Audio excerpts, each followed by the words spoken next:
everyone, and welcome to Pride Action TV. My name is Kim Hunt. I'm the Executive Director of the Pride Action Tank, which is a project of the AIDS Foundation of Chicago.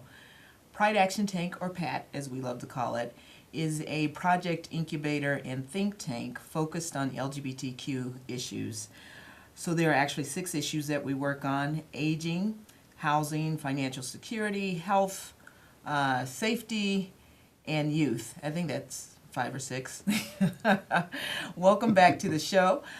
We are here the first Friday of the month, and today we have a very special guest, Victor Salvo, Executive Director of the Legacy Project.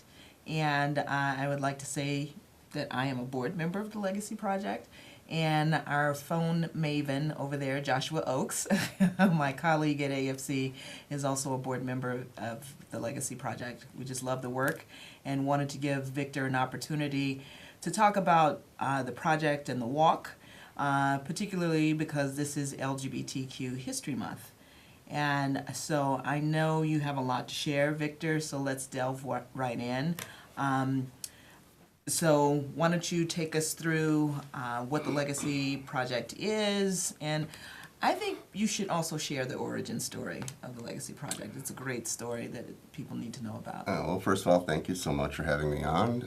Nice to be here, and yes, you are a board member. It took me a while, but I got her on the board. The origin story for the Legacy Project really began in 1987 at the March on Washington for, at the time it was just called Gay and Lesbian Civil Rights. They hadn't figured out how to add bisexual and transgender that yet.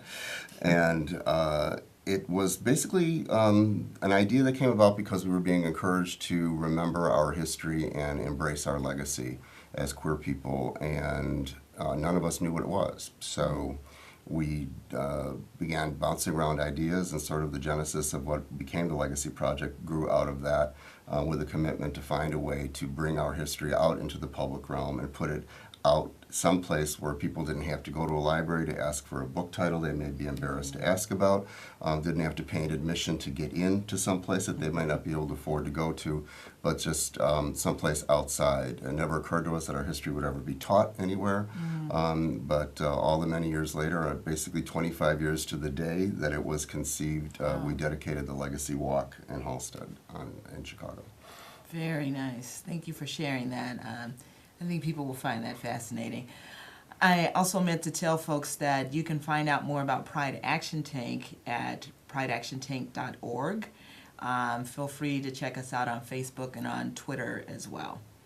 So let's go through the information that you brought today. I'm going to turn on the overhead and we can start talking about these pylons. Okay, so for any of you who've ever been to North Halsted Street, you may have noticed these. They basically extend roughly from a little bit north of Belmont to just around Waveland Avenue.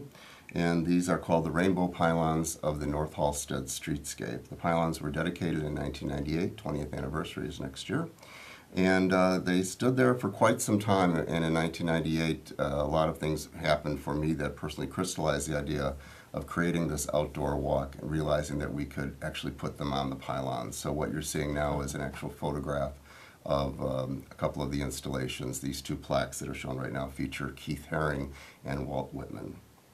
And these pylons, this was the first designation of a neighborhood, a neighborhood's culture, if you will, in Chicago, right? The pylons on Halsted Street were the first ones. There have been other designations since. Yes, my understanding is that this actually was the first streetscape created, and that the ones for the various communities, like Chinatown, Greektown, the Puerto Rican Village, they all have similar types of things, defined differently, but right. Similar types of things.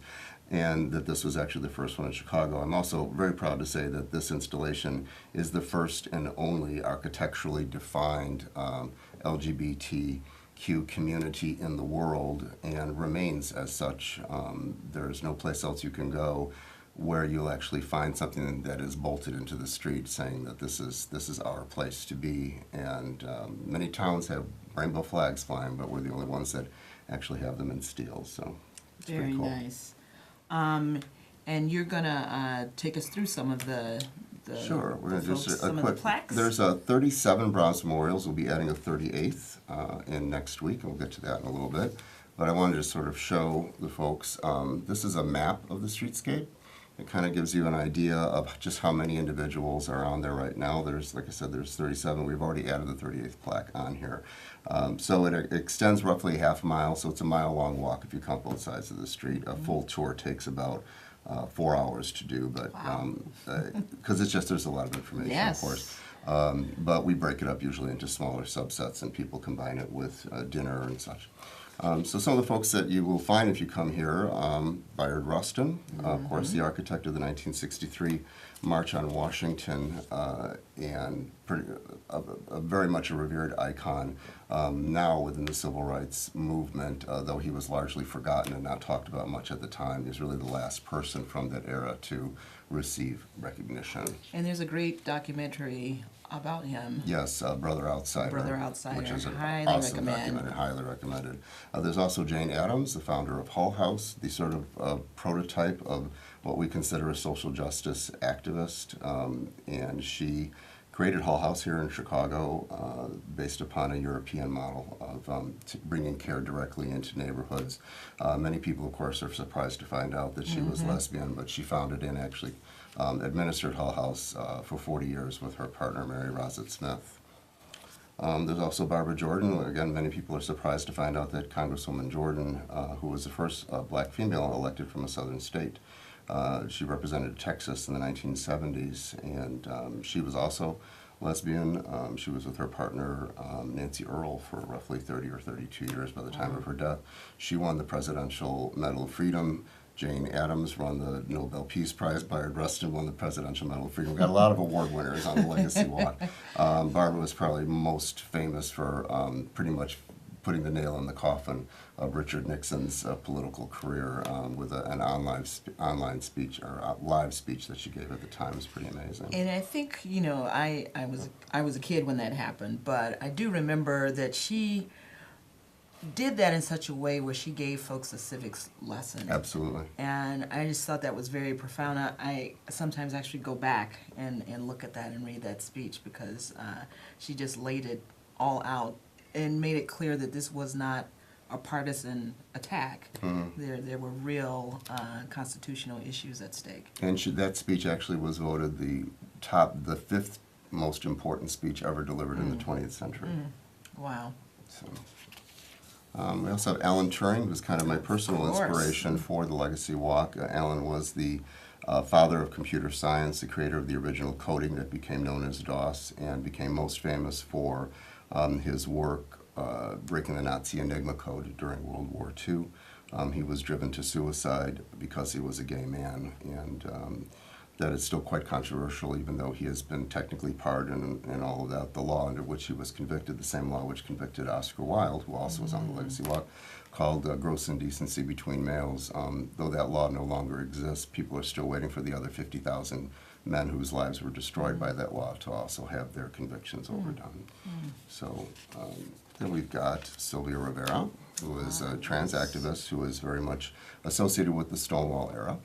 And she basically is, in my opinion, the reason why we are focused on including the T in all of our conversations around our issues, because Sylvia made sure that those who were trying to write transgender people out of the movement in the early 70s, immediately after sort of the dawn of the Stonewall era, she made sure that they were not ever having a moment of peace as long as she was around. And she was truly a warrior, and we're really delighted. This is one of the few, if I believe maybe the only memorial to Rivera that actually exists, and it's surprising that it's in Chicago and not in New York.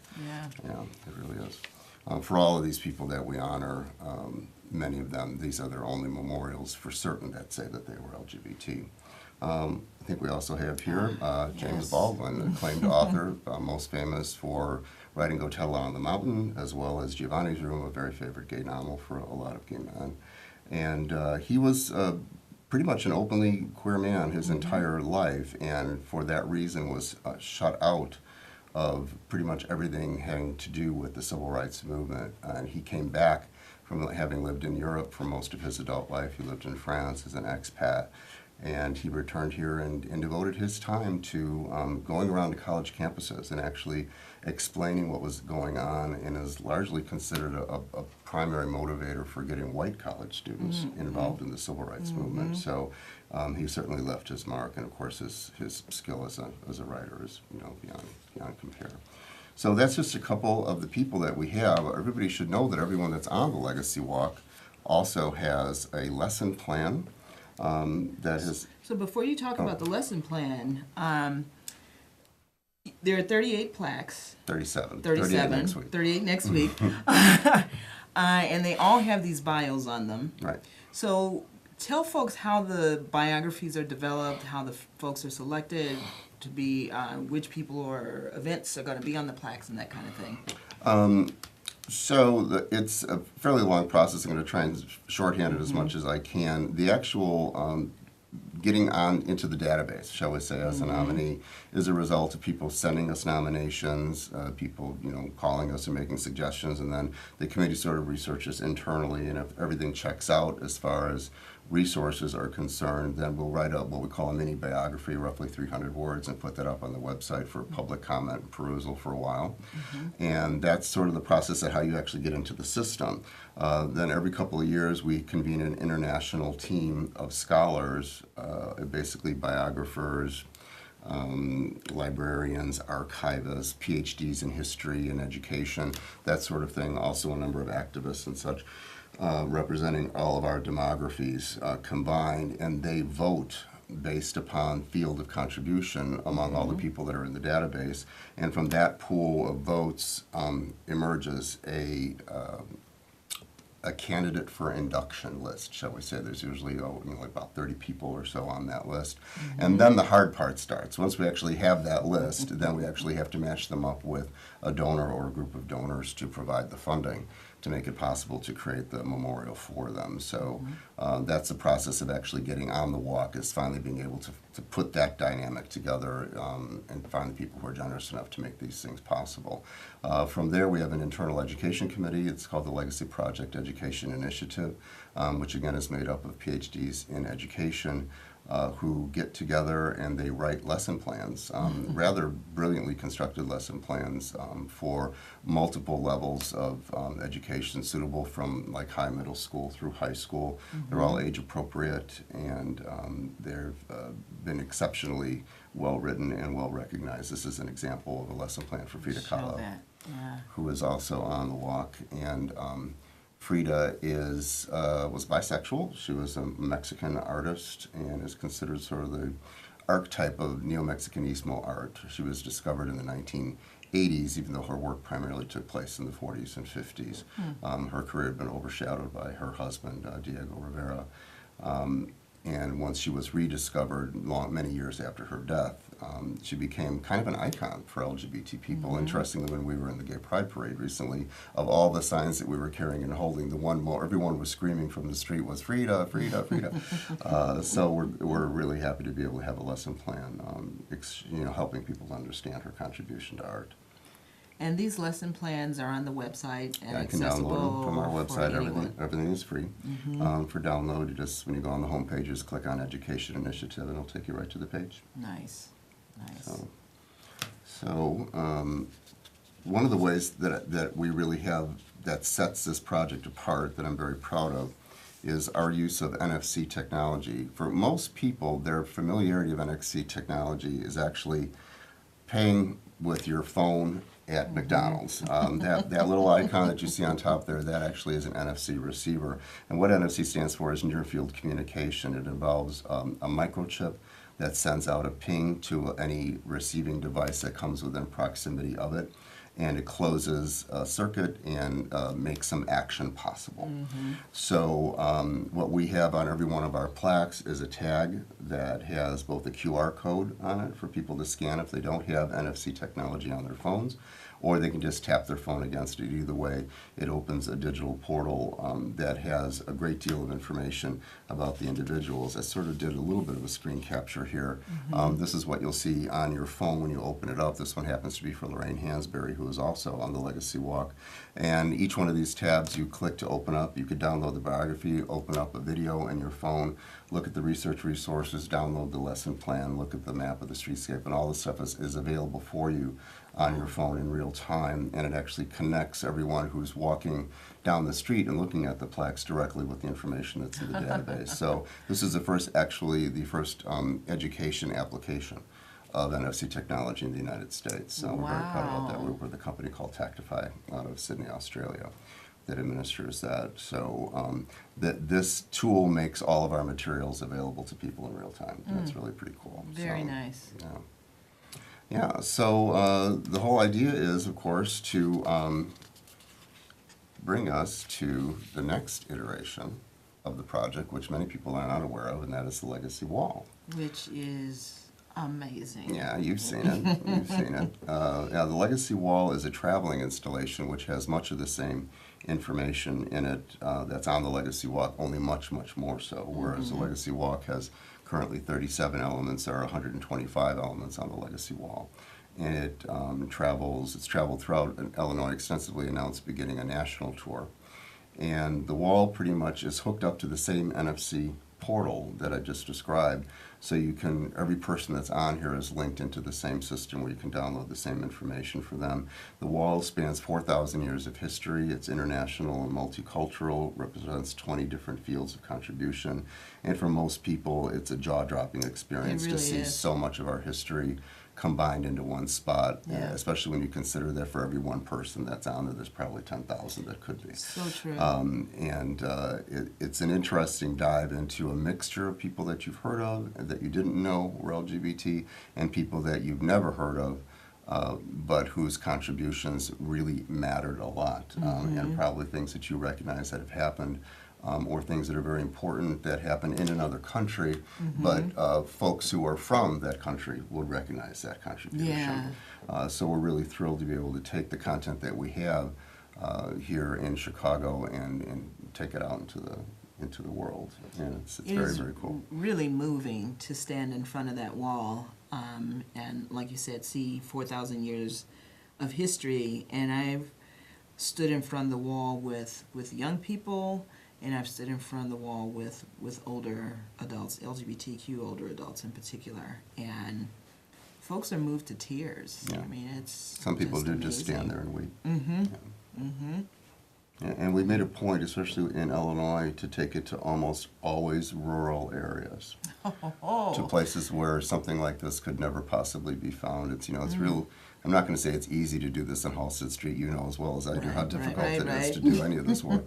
But to take it into a community of just a few thousand people, and you start seeing who starts to come forward and seek it out, and who they tell, and they come back and they bring this person and they bring this person, and you suddenly realize that people like us and people who love people like us are literally everywhere. And when something like this ends up on their doorstep, they not only come out and support it, but they really, really pour over it. Some people will spend hours at a time. They'll read every single word on it. And it's amazing and very humbling to see a reaction like that. You'd have to spend hours to see it all. Yeah, it's very cool. So, as we said, in a few weeks, actually, I wish it was a few weeks, it's only next week. Time is up. Time is up. Ding, ding. We are going to be dedicating a bronze memorial to the Harlem Renaissance, which is an incredible era that I hope we can have a few minutes to talk about. It represents the 6th consecutive dedication since the first one. And it's amazing to think that we've actually done 6 of these already, and that the walk is as large as it is. It's the largest collection of bronze biographical markers anywhere in the world, let alone one for queer folks. And to be able to bring this particular plaque to Halstead Street means a lot to me personally. It's a fabulous era. For those of you who are not familiar with it, the Harlem Renaissance pretty much spanned 1919 to 1929. It kind of unceremoniously ended with the crash of the stock market, which disrupted a lot of lives dramatically. But it was a collection of artists and musicians and writers and novelists and poets and political activists who all migrated to major urban areas largely as a means of escaping an epidemic of lynching in the South that was actually happening. And they found themselves in a variety of places, not just Harlem, including Bronzeville here in Chicago. And by coming into these places, these creative people who had never met each other before, it was like a spark, you know, and so much incredible music came out of it, so much incredible writing came out of it. And it's really considered to be the first urban LGBTQ community to ever come together, to the point where they used to have drag balls that 4,000 people attended. You couldn't get 4,000 people to attend a drag ball today, let alone in 1920. And it was a phenomenon that brought together folks from a variety of backgrounds, not just African Americans, but also white queer folk who actually sought it out because there was this incredible creativity happening there. And, you know, Halsted Street is basically the last kind of surviving neighborhood in the United States. The others have really died off. You know, the Castro is dissipating, and the Village and all the other places, but there's something different about Halsted Street, largely because the people who have been working on Halsted Street actually bought the buildings that they're working in. Yes, that makes a difference. And so that sort of nightclub atmosphere represents a tremendous amount of real estate investment. That's why places like the Center on Halsted are there, and the LGBT Senior Center are there. Someday maybe we'll have a museum there. Yes. So it's really important that this community, this urban queer community, understands where they came from. And the idea of having a memorial to the first one in what may very well be the last one, I think is poetic justice that, you know, I'm just absolutely thrilled to be able to expose this content to new generations of people who come to look at it. So it's very cool. And the dedication is next week? Yes, it's Sunday, October 15th. 2 p.m. will be the street side ceremonial reveal of the plaque for the first time to the public. Followed by a party at Sidetrack afterwards from 3 to 5. Gotta have a party. And how do people find out about the Legacy Project and the dedication? You can either go to Facebook, we're at Legacy Project Chicago on Facebook, or you can just go to our website, which is legacyprojectchicago.org. And the information's right there on the homepage. It's the first thing you'll see. Just click on it and it'll take you to the ticket link to come. So it's a great opportunity. We've got a lot of great sponsors for it, and we usually put on a pretty good party. It's a really good party. It's a good time. You want to be there it's on a always a good Sunday, time, you know. and it's relaxing, Raffle. nice vibe. Right, nice raffle. vibe. Great music. Yeah, We're great going to have great music this year. Yes. Toby Colley's going to perform. Yes, and Wayne Johnson is our MC, and we have raffle prizes and a silent auction, and it's going to be fun. So the pylons are filling up. What happens next? Well, you know, I think in 2018 would be the last 2 spaces will be filled. We already have a commitment for Tchaikovsky, and we don't know who the last one's going to be, but both spots are spoken for. That one will be a surprise. And then depends on kind of what we decide to do. We have some maintenance issues we have to deal with, so you know, we might take a year off and let them just sort of be for a year and then pick it back up in 2020. It's something for the board to decide, obviously. But the goal is ultimately, once, if we are successful in getting our visitor center, which we're working very hard to try and pursue right now, then we'll begin the process of plaque rotation, where the oldest plaques will slowly start to come off. They'll be refinished, mounted for interior installation, and then they will go inside the gathering space at the visitor center, where our tours will be staged, and the tours will always begin with the retired plaques first before people go outside. This makes it possible for even though our pool to choose from is unlimited, we only have 40 spaces, so this way the outdoor exhibit remains dynamic. It'll always change a little bit every year, so new people will be added, people will be retired, and of course we retain the ability to switch them back and forth at our discretion. So I'm really looking forward to that. But it'll always keep growing. Yeah, this project is so cool, and more people should know about it. Really. Victor does tours, and I highly encourage them. You don't have to do the whole all the plaques. I mean, you've found ways to group them. You can find this information out on the website. It's a great tour. You will be amazed by the folks who you know in history, but may not know that they're part of the LGBTQ community. That's right. Because, as you said, that line is often left out of their biographies. We're just putting that one sentence back Put it in back that in. somebody decided had to be taken out. So thank you, Victor, for being on the show. It was my pleasure. We are going to see everybody next month. Until then, check us out at prideactiontank.org, and we'll see you in November. Thank you.